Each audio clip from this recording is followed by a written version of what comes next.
Okay, so what I'd like to do now is just then talk about political behaviours and influencing in the context of a culture within an organisation. So when you're going for a job, one of the questions you need to ask about is understand the workplace culture. Yep. Okay, so let's move. I've used here the human synergistics picture of culture, but culture is simply the way we do things around here. Yep. Okay, so that's very simple.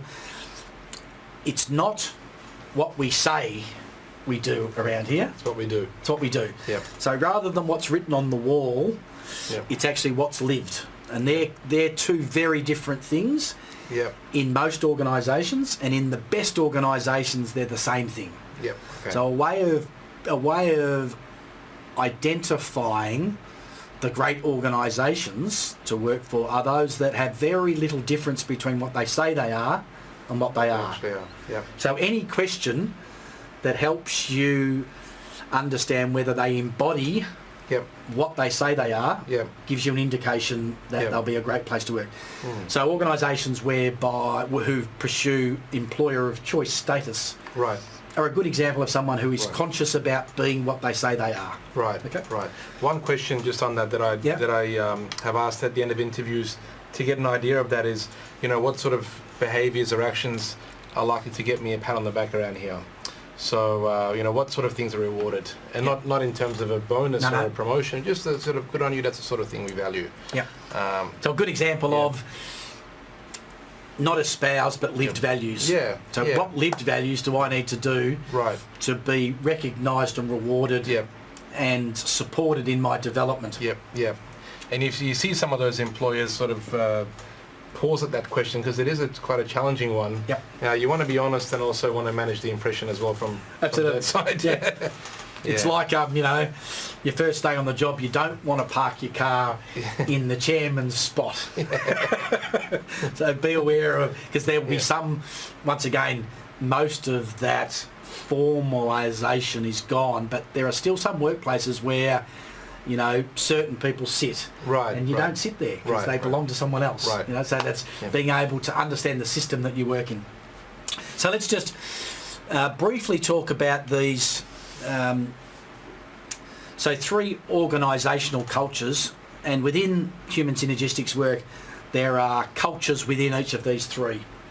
So constructive culture is where people pursue a standard of excellence, people maintain their personal integrity, and people are supportive of each other and they cooperate. Now that's a wonderful workplace.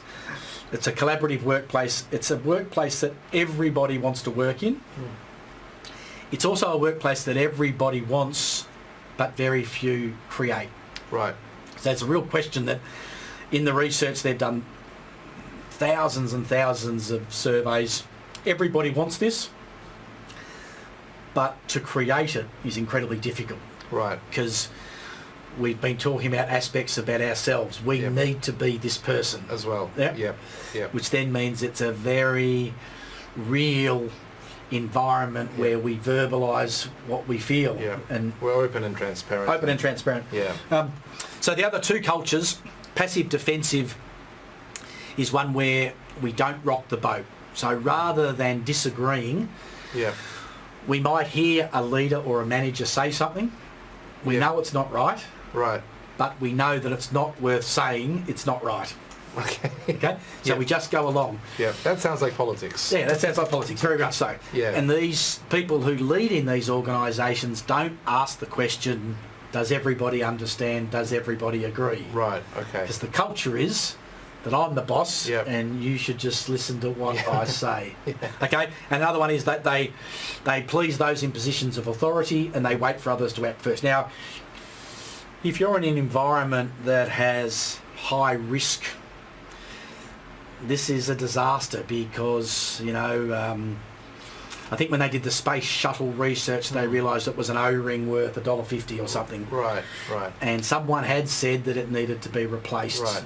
But because they were in a culture whereby people didn't challenge people above, it Yep. About... Or they couldn't be wrong. I mean, it was... Couldn't be wrong. The groupthink. Groupthink, yeah. So very important. Yeah. And then there's the more aggressive. So passive defensive is we all look like we like each other. Yeah. But we don't. Okay. And we're not fully engaged because we can't bring all of ourselves to work because it's clear that you're the boss. Right. And you're not really interested in whether I disagree or agree with you. Okay. So there's a lack of innovative thinking and process going on there. But it's polite. Yeah. And it's nice. Okay. And it's what we see mostly in organisational life. Okay. Yeah. The more aggressive one is this aggressive defensive style, which is this: we consciously oppose everything. We play politics to gain influence. Yep. We compete and not cooperate. I see this all the time as well, that you see organisational silos like marketing and logistics and finance, and they seem to be at war with each other rather than focusing their attention on cooperating with each other so we can compete with the competition. Right. And it never ceases to amaze me that this concept of silos that might even exist in academia, perhaps. Yeah, it does, even within sort of research disciplines. Yep. So very much part of it. So that's part of this aggressive defensive. So what we've got is these three cultures, as we probably both mentioned. Politics plays out in passive defensive. Yep. It plays out in aggressive defensive. Yep. It tends not to play out in constructive. That doesn't mean that there's not politics in constructive, because there's lots of influencing, but it's all up front. Yep. It's all transparent. It's on the trust and power scale. Right. The passive defensive and aggressive defensive is off the trust and power scale. Right. And that's the aspect. I have a question. Earlier you were talking about the controlling of information and its link with political influence. Say and I'm trying to relate this to a constructive style still. Yep. Say I'm person B, you're person A, and person C is over there. Person A has knowledge and information that person C needs to do his or her work. Yep. And the other way around as well. But they are connected through me.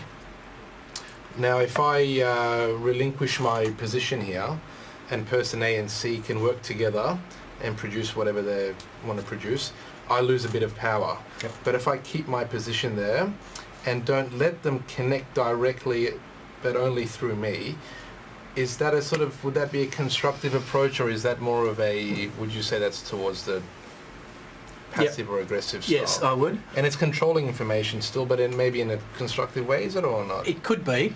Yeah. If we were working on being our best, you would relinquish power. All right. Because you know that it's the most efficient, effective solution. Sure. But you may create a healthy interface, be aware of it, but not control it. Okay. So last week I was running what I call an interface conversation, and it's between two departments. And there are issues between the two departments. They're not getting on with each other. Yeah. And one of my challenges is, well, what's the source of the discontent? Right. Does it belong at the process level? Does it belong at middle management? Does it belong at senior management? Does it belong in the performance management systems, the KPIs that nurture silo thinking and silo behaviour to the degree that I don't care about you? Right. So like you've got these two areas, you can see that it's not the best solution. And depending on who you are and depending on the values of the organisation about teamwork, you may have to make a personal decision that says, I may lose power, but my experience is that you will gain power by giving it away. Other ways, okay. So power is also, it's a bit mysterious. So it's a little bit like the example we gave where people who have less formal power but have enormous influence because they operate in this relationship space and trust. They end up being far more powerful than anybody else, and they're the go-to people. Right. So I would suggest that a constructive thing, you know it's the right thing, the most efficient and effective thing. I think that builds your power base because you're seen as you're the controller of the system.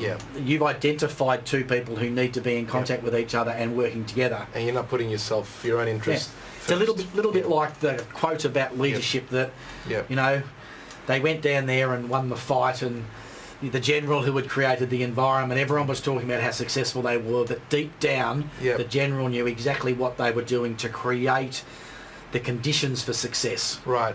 So great leaders don't need to be heroic leaders. Right. They can actually be in the background and know that they're managing the system actively, but the best way possible. Yeah. Okay. Excellent. But in a political environment, you wouldn't do that. A political environment, you would keep not. Place, and you would consciously say that I don't want the best thing for the organisation. Right. So there's a conflict there in terms of ethics, because sometimes you want the best, you know, and you may then challenge yourself about, well, do I want to be in this place? Sure. Yep.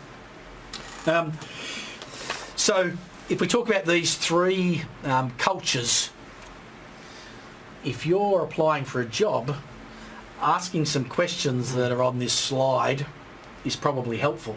Okay. You know, how do things work? Yeah. What sort of culture is there? Yeah. And if you broadly base some of your questions around that, how do decisions get made? Yes. You get an idea of how. Get an idea. Yeah. And I'll just provide those slides because they give you subsets of the culture